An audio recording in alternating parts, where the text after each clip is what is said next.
नमस्कार। स्नेह सागर education world के कार्यक्रम संघर्ष द स्टोरी ऑफ सक्सेस में आप सभी का स्वागत है। आज सबसे पहले मैं आप सभी को 15 अगस्त की हार्दिक बधाइयां और शुभकामनाएं देता हूं। आजकल ओलंपिक के खेल चल रहे हैं। नीरज चोपड़ा जी ने जिस तरह से ओलंपिक में गोल्ड मेडल लेकर के पूरे देश का नाम रोशन किया है, वो हम सभी के लिए गर्व की बात है। नीरज जी को इसके लिए बहुत बहुत हार्दिक शुभकामनाएं और बधाइयां। मैं ईश्वर से प्रार्थना करता हूं कि वो इसी तरह खेलते रहें, हर बार गोल्ड मेडल जीतकर अपने देश का नाम रोशन करते रहें। इसी तरह आज हमारे साथ ओलंपिक प्लेयर और पूरे भारतवर्ष की शान और हिमाचल की का गौरव शिवा केशवन जी हमारे साथ होंगे, जो खतरों के खिलाड़ी है रियल मायने में, और जिसे मैं कह सकता हूँ कि स्पीड के बेताज बादशाह है। आज हमारे साथ होंगे।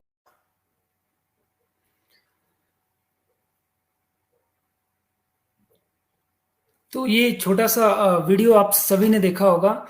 अ, अब मैं आमंत्रित करना चाहूंगा हमारे आज के गेस्ट को। नमस्कार नमस्कार। नमस्कार। आप हैप्पी इंडिपेंडेंस डे आपको और सभी दर्शकों को।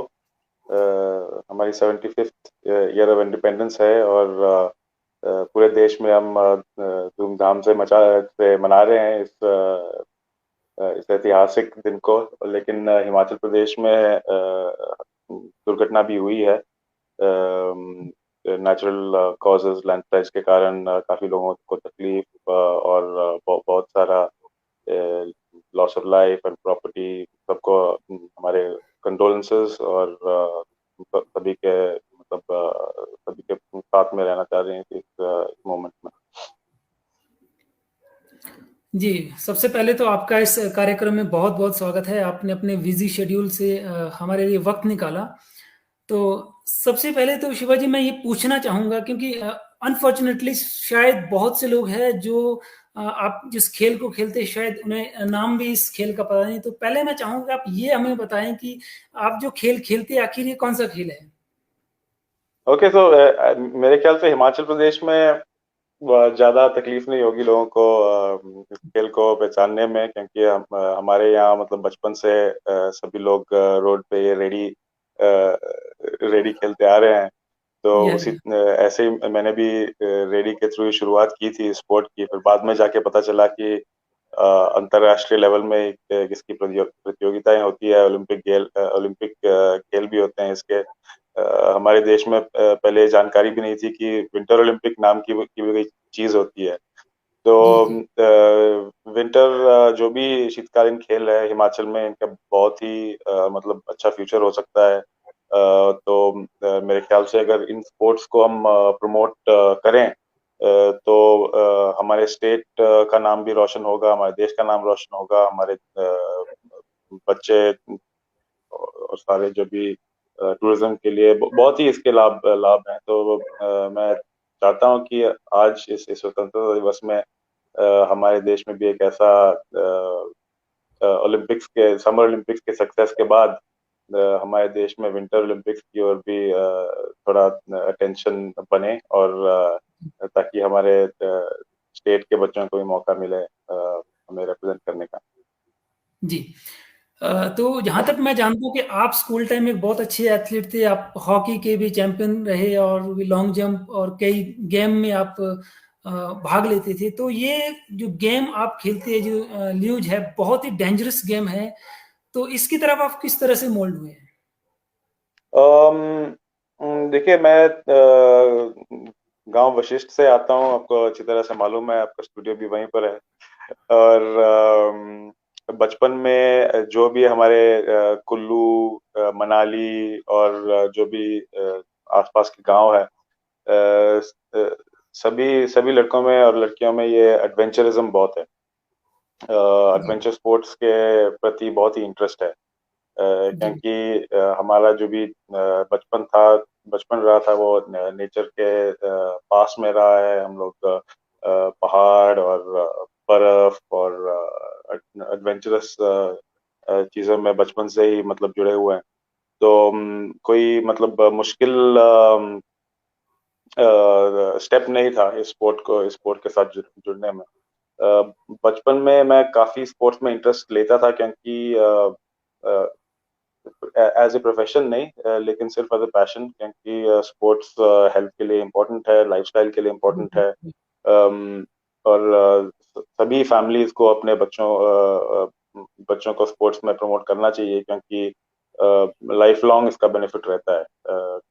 क्योंकि अगर हेल्थ है तो फिर किसी भी चीज को लाइफ में हम लोग एंजॉय कर सकते हैं। अगर हेल्थ नहीं है तो बहुत ही प्रॉब्लम्स मतलब ऐसे सामने आते हैं। तो मैं ये इंकरेज करना चाहता हूँ कि अगर बड़ा चैंपियन एथलीट बने या ना बने वो अलग बात है, लेकिन एक अच्छी क्वालिटी ऑफ लिविंग के लिए स्पोर्ट्स बहुत जरूरी जी, बिल्कुल। नहीं मतलब आपकी जो गेम है मुझे ध्यान है कि मैंने आज तक शायद एक बार चंडीगढ़ से जालंधर के बीच में हाईवे पे 120 की स्पीड में गाड़ी चलाई थी, जो मेरे लिए वो बहुत बड़ी अचीवमेंट थी और डर भी काफी लग रहा था। लेकिन आपकी जो गेम है, एक तो इसमें ब्रेक नहीं है, दूसरा आदमी बैठा भी नहीं है, लेट करके आप इसको करते हैं, और तीसरी बात ये कि हमारे देश में इतनी ज्यादा फैसिलिटी भी नहीं है। आप मनालियों की वादियों में मैं देख रहा था आपका वीडियो, तो आप ऐसे ऊंचे पहाड़ों पे भी इतनी 120 से ज्यादा स्पीड में आप चला लेते हो, तो इसमें रिस्क बहुत ज्यादा रहता है। तो ये सब कैसे कर लेते हो आप? हाँ, रिस्क में ये एक हाई स्पीड स्पोर्ट है, एक एक्सट्रीम स्पोर्ट माना जाता है।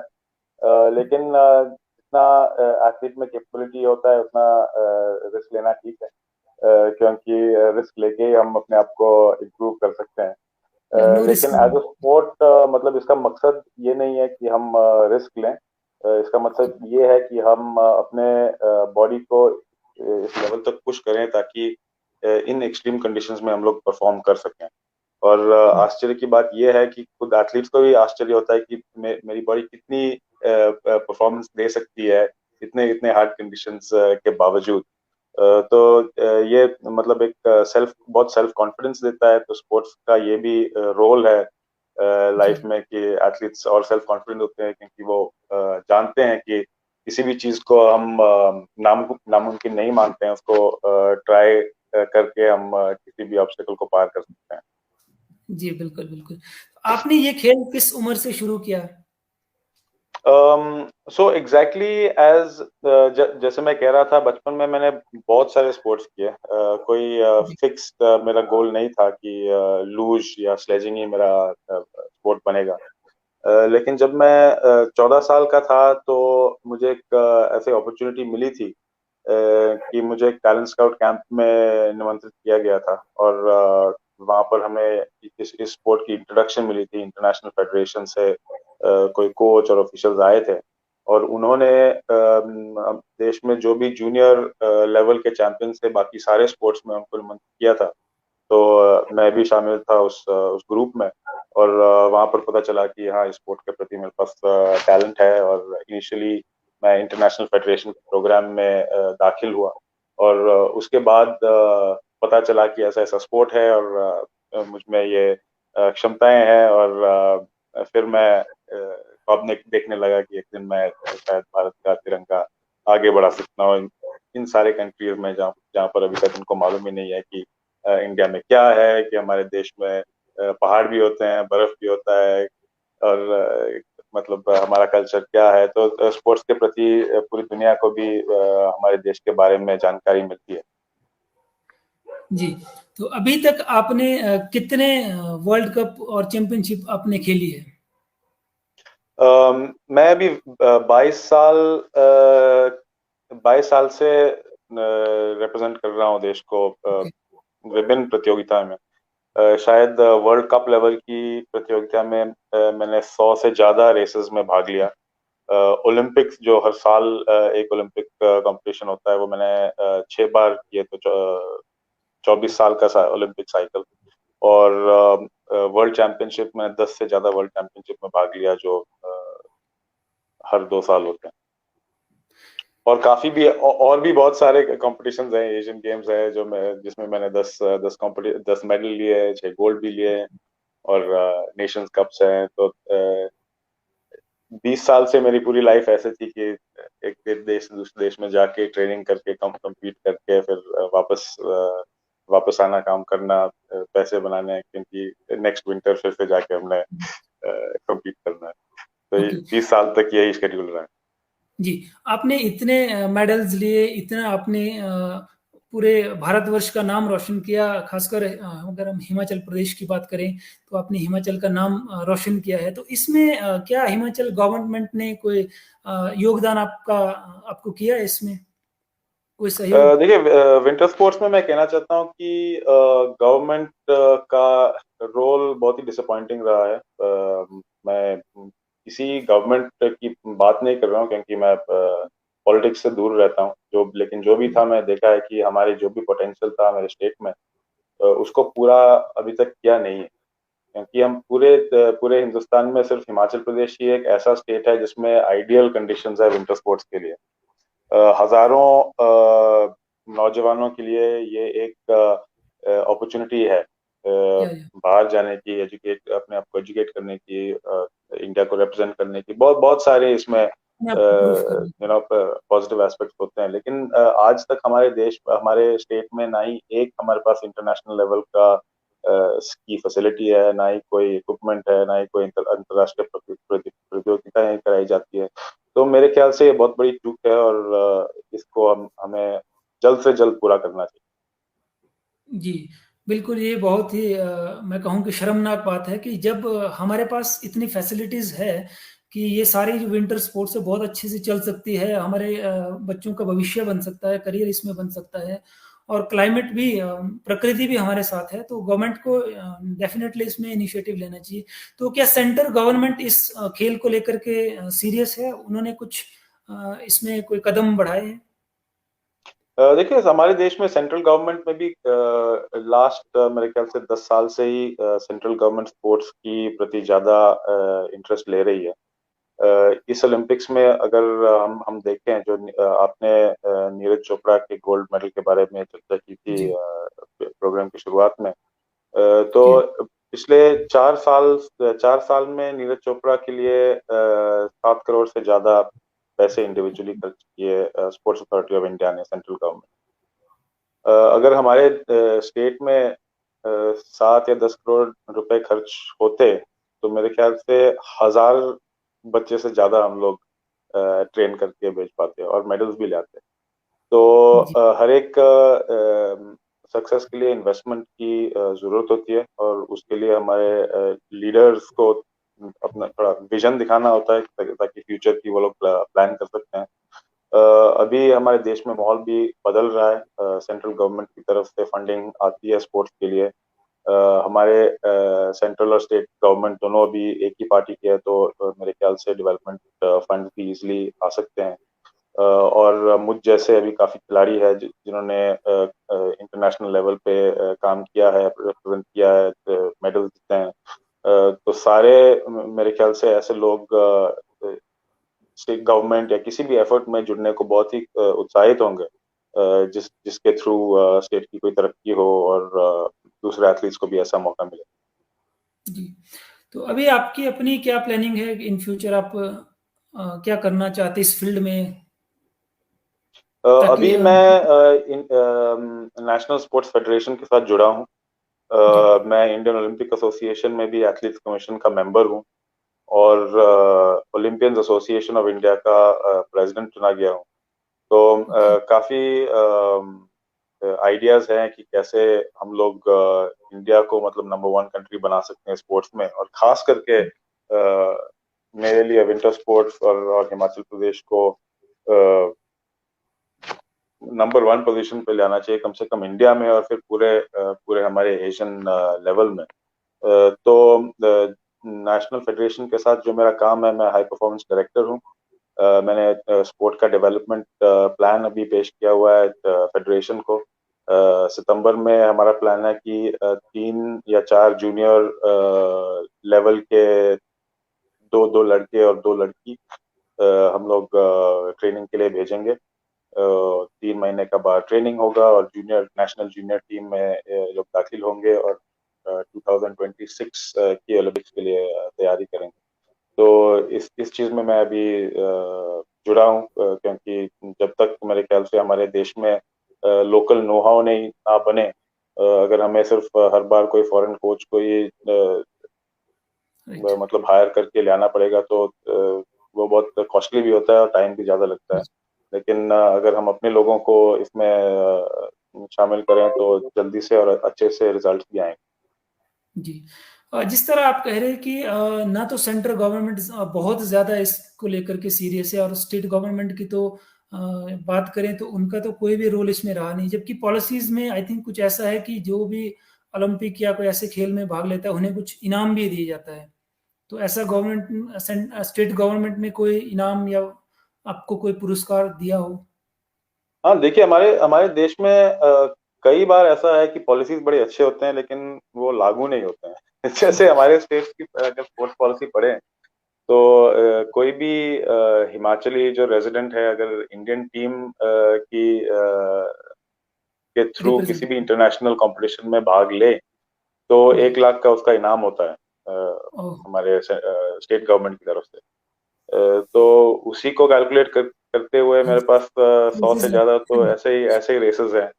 तो काफी पैसे मतलब मुझे अभी नहीं। एक्सपेक्ट करने चाहिए स्टेट गवर्नमेंट की बिल्कुल तरफ से, और बिल्कुल। मैं मेडल्स या रिकॉर्ड इसकी तो बात ही नहीं कर रहा हूँ, तो इसका पूरा काफी लंबा चौड़ा बिल बन जाता है। तो जी। इन चीजों को ऑफ कोर्स मतलब ये बहुत इंपॉर्टेंट चीज होती है एथलीट्स के लिए, क्योंकि करियर के लिए ज्यादा ज्यादा ऑप्शंस नहीं होते हैं एथलीट को। तो इन चीजों पे ही डिपेंड करते हैं एथलीट्स, अगर ये भी नहीं दिए जाते तो बहुत ही प्रॉब्लम्स मॉरली आ भी सकते हैं मॉरली। एथलीट को, मॉरली भी, फिजिकली, और मतलब फैमिली को भी मेंटेनेंस के लिए आखिर हर एक आदमी को अपने फैमिली की परवाह होती है और करियर की परवाह होती है, तो ये चीज बहुत इंपॉर्टेंट है। जी। लेकिन खैर मैं ऑलवेज एक पॉजिटिव रहा हूँ। नहीं तो जी। अगर इन बातों पे अगर किसी भी बात पे अगर मैं रुक जाता बीच में तो अपने कोई अपने भी गोल पे फोकस नहीं कर पाते। राइट। तो मैं अपने किसी भी गोल तक पहुंच नहीं पाता। तो राइट अभी राइट। नेक्स्ट गोल यही है कि हमारे यहाँ कोई फैसिलिटीज बने और 2026 विंटर ओलंपिक्स में हमारी हमारी टीम जाए, तो उसकी तरफ मैं अभी कंसंट्रेट कर रहा हूँ। और अगर जो भी मेरे अनफुलफिल्ड थोड़े ड्रीम्स थे जो मैं दूसरी दूसरी जनरेशन के थ्रू मैं वो भी पा सकूं तो मैं बहुत खुश हूँ। जी। अभी आपको जो अर्जुन पुरस्कार मिला है, तो मेरे जानकारी के अनुसार आपने अभी इन खेलों से क्विट कर लिया है। तो ये पुरस्कार आपको अपने क्विट करने के बाद मिला है? हाँ, पुरस्कार देर से आया है लेकिन मैं बहुत खुश हूँ कि ऐसा पुरस्कार मिला वाह। है। और यही नहीं, जो गवर्नमेंट ने जिस साल मुझे पुरस्कार दिया था वो कैश मनी भी उसी साल बढ़ाया था, तो उसके लिए भी मैं बहुत आभारी हूँ।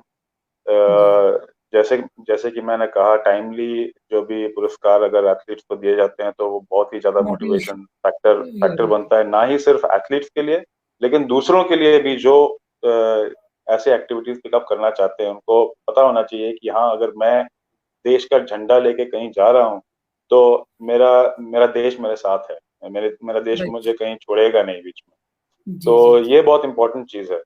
और कई बार जो भी हमारे एथलीट्स है कोई उनके पास गारंटी नहीं होता है कि इस तरीके से उनका देखभाल किया जाएगा। तो उसलिए हमें अपने देश के एथलीट्स को सल्यूट करना चाहिए। हाँ, जो जी। मेडल्स जीत के आते हैं डेफिनेटली उसको उन्हें हमें सेलिब्रेट करना चाहिए, लेकिन जो भी मेडल्स ना भी जीत के आए उन्होंने भी मतलब अपना तन मन धन संघर्ष। पसीना खून सब एक करके अपना टाइम दिया है और अपने जिंदगी के बेस्ट ईयर्स जो अपने यूथ है वो देश को दिया है। तो बिल्कुल। उसको हमें रिकग्नाइज कर लेना चाहिए और उसलिए हमें हर टाइम हमारे एथलीट्स को सपोर्ट करना चाहिए। राइट।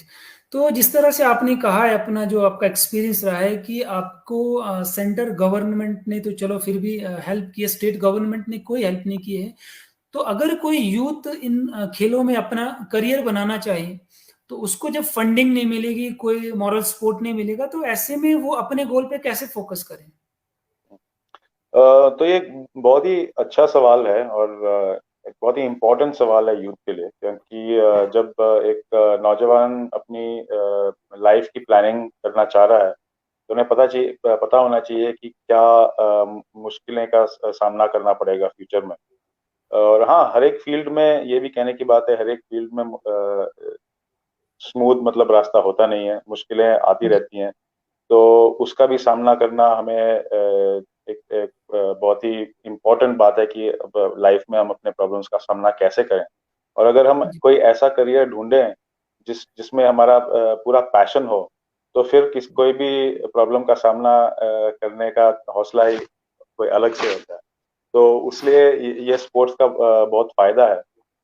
लेकिन मेरे ख्याल से गवर्नमेंट को बहुत ही सीरियसली इस प्रॉब्लम को देखना चाहिए। और पूरी गवर्नमेंट की फॉल्ट नहीं है, क्योंकि स्पोर्ट्स में बहुत सारे ऑर्गेनाइजेशंस होते हैं जो साथ में काम करते हैं। ओलंपिक एसोसिएशंस होता है, स्टेट फेडरेशंस होते हैं, यू YSS हिमाचल प्रदेश में है, और गवर्नमेंट है। तो लेकिन इन सब का तालमेल और जो सिस्टम जो बनना चाहिए, ये गवर्नमेंट की रिस्पॉन्सिबिलिटी है। इस पे अगर गवर्नमेंट ध्यान देगा, तो मेरे ख्याल से अगर इन सारे ऑर्गेनाइजेशंस की तालमेल अच्छी अच्छी सी बनी रहे, तो फिर एक ऐसा सिस्टम बनेगा जिसमें हमारे नौजवान जब जा रहे हैं, हम लोग उनको मतलब अकेला नहीं छोड़ रहे हैं किसी फील्ड में। हम उनका हाथ पकड़ के एक सही गोल तक ले जाएंगे, और फिर वहां वहां पर हम अपनी उम्मीदें उनके ऊपर डालेंगे कि हाँ, अब आप हमारे देश का नाम रोशन करो, आप हमें हमारे हमारा झंडा और मेडल्स लेकर वापस जी, आइए। उसके बाद हम लोग प्रेजेंट करते जी। आपने जिस तरह का आपका जो खेल है उसमें बहुत संघर्ष की ज़रूरत होती है। आज हर जो यूथ है वो लाइफ में सक्सेस होना चाहता है। तो लेकिन प्रॉब्लम ये है कि वो सक्सेस होने के लिए कोई शॉर्टकट ढूँढना चाहता है। तो इस प्रोग्राम का जो संघर्ष प्रोग्राम है इसका जो मेरा मेन मकसद है वो यही है कि जो भी लोग सक्सेस हुए हैं उनकी सक्सेस स्टोरी को जानें, कि हम ये मैसेज यूथ तक पहुंचा सके कि एक सक्सेस करने के लिए कितने संघर्ष की ज़रूरत होती है। तो मैं आपसे जानना चाहूँगा कि किस तरह आप संदेश देना चाहेंगे हमारे युवाओं को कि अगर लाइफ में सक्सेस होना है तो उसके लिए कोई शॉर्टकट नहीं है। संघर्ष की ज़रूरत होती है, प्लानिंग की ज़रूरत है, स्ट्रेटेजी की ज़रूरत है। इस पे आप हैं। क्या कहेंगे? इसमें मेरा एडवाइस यही रहेगा कि हम अपने जिंदगी को सिर्फ सक्सेस और फेलियर की आंख से ना देखें। क्योंकि सक्सेस तभी हम लोग पाते हैं जब हमने कई बार फेल किया है। फेल करते करते करते फिर लास्ट में, अगर इतने बार करने के बाद अगर हम फिर भी ट्राई करते हैं, तब सक्सेस हम लोग पा सकते हैं। तो फेलियर और सक्सेस दोनों एक ही मतलब कॉइन के दो साइड्स हैं।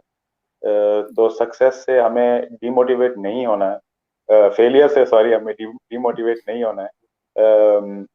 हौसला सबसे सबसे इम्पोर्टेंट बात है। और उसीलिए मैं कहना चाहता हूँ कि अपने जो लाइफ में जो पाथ आप लोग चुनोगे, तो उसको अच्छी तरह से चुनना। क्योंकि जो भी जैसे मैं पहले कह रहा था, किसी भी रास्ते में डिफिकल्टीज आपके सामने आएंगी, लेकिन अगर वो पाथ सही में आपका अपना चुना हुआ पाथ है और इसमें आप बिलीव करते हो, तो फिर सैक्रिफाइस करने के लिए भी आप तैयार रहना। और जी, क्योंकि सब कुछ तो हमें मिल नहीं सकता है, हमें लाइफ में चॉइसेस करने पड़ते हैं। जैसे मुझे भी मेरे कई कई फ्रेंड्स मुझे इनवाइट करते थे, हाँ हमें कहीं हॉलीडेज के लिए जाना है या पार्टी के लिए जाना है, लेकिन मुझे ट्रेनिंग करना था। तो इन दोनों चीज में मैं एक चीज को सैक्रिफाइस करके दूसरे को एंजॉय कर सकता था। तो इसलिए हम अपने फोकस बनाए रखें, अपना जो गोल है जिंदगी में उसको मतलब लिख के कहीं रखें, ताकि हर रोज हम उस गोल की तरफ अगर एक छोटा सा कदम भी उठा सकते हैं, तो वो प्रोग्रेस है, और वही सक्सेस है। सक्सेस जर्नी के एंड में ही आता है। तो हम अपने जर्नी को भी एंजॉय करें, वो बहुत इम्पोर्टेंट। जी, जी। तो जिस तरह से आपने अपने ज़िंदगी में संघर्ष किया है और इस मुकाम पे आप पहुँचे, अपने देश का नाम रोशन किया है, पूरे हिमाचल प्रदेश का नाम रोशन किया है, मनाली का नाम रोशन किया है, तो उसके लिए मैं दिल से आपको सैल्यूट करता हूँ और पूरे सभी दर्शकों की तरफ से और पूरे देशवासियों की तरफ से मैं ये दुआएँ करता हूँ कि आप हमेशा स्वस्थ रहें, इसी तरह से युवाओं के लिए प्रेरणा बने रहें और कुछ नया करते रहें। आप हमारे साथ इस शो में जुड़े इसके लिए आपका बहुत-बहुत धन्यवाद और उस साइंस का भी बहुत-बहुत धन्यवाद जिसकी बदौलत आप इटली में बैठकर भी आज हमारे साथ लाइव हैं। तो ज़रूर मैं दर्शकों से कहना चाहूँगा कि नेक्स्ट टाइम जब आप इंडिया आओ तो हम एक लाइव सेशन फिर ज़रूर करेंगे। फिर आपसे एक मुलाकात होगी। तब तक के लिए आज के लिए वक़्त निकालने के लिए आपका बहुत-बहुत धन्यवाद and best of luck for your future, for your planning. Thank you, आपको भी और आपके सभी दर्शकों को भी ऑल द बेस्ट। जय हिंद। Thank you. तो ये थे हमारे साथ आज ओलंपिक के प्लेयर शिवा केशवन जी, जो कि बेसिकली मनाली से हैं और इन्होंने पूरे देश का नाम जिस तरह से रोशन किया है। मैं चाहूँगा कि हर युवा अपने आप को इतना मोटिवेट करें, अपनी इनर पोटेंशियल को समझे। जिस तरह से आज केशवन जी ने हमें मैसेज दिया है, मैं चाहूँगा कि पूरे यूथ उस मैसेज के ऊपर फोकस करें कि लाइफ में हमेशा अपने इनर पोटेंशियल को समझें, जानें उसे, उस पैशन को समझिए जो आपके लिए पैशन है। उस पैशन को जब आप प्रोफेशन बनाओगे, जब आप अपना गोल बनाओगे और उस पे जब आप फोकस करते हैं, तो जिस तरह शिवा केशवन जी ने कहा कि आपको फेलियर का भी सामना करना पड़ेगा, फेलियर ही सक्सेस की एक सीढ़ी है। तो आप उससे हटे नहीं, अपने रास्ते पे डटे रहे, अपने लक्ष्य पे आप हमेशा तत्पर रहें और जो आपका गोल है उसे रोज अपनी आंखों के सामने देखें। जिस तरह इन्होंने कहा कि मैं हर पार्टी को और बहुत सी जो ऐश मस्ती की जो जिंदगी होती है उसे छोड़ करके हमेशा अपने गोल पे फोकस रहा हूं, जबकि गवर्नमेंट की तरफ से भी ज्यादा हेल्प इन्हें नहीं मिली है, बजाय उसके भी ये हमेशा डटे रहे। तो ये हमें एक बहुत बड़ी प्रेरणा आज इनसे मिली है। तो इसी तरह हम नेक्स्ट संडे फिर किसी गेस्ट के साथ जिन्होंने अपनी जिंदगी में सक्सेस हासिल की है फिर मुलाकात करेंगे। उसके लिए आप स्नेह सागर एजुकेशन वर्ल्ड के पेज को फॉलो करें ताकि आपको नोटिफिकेशन मिलते रहें।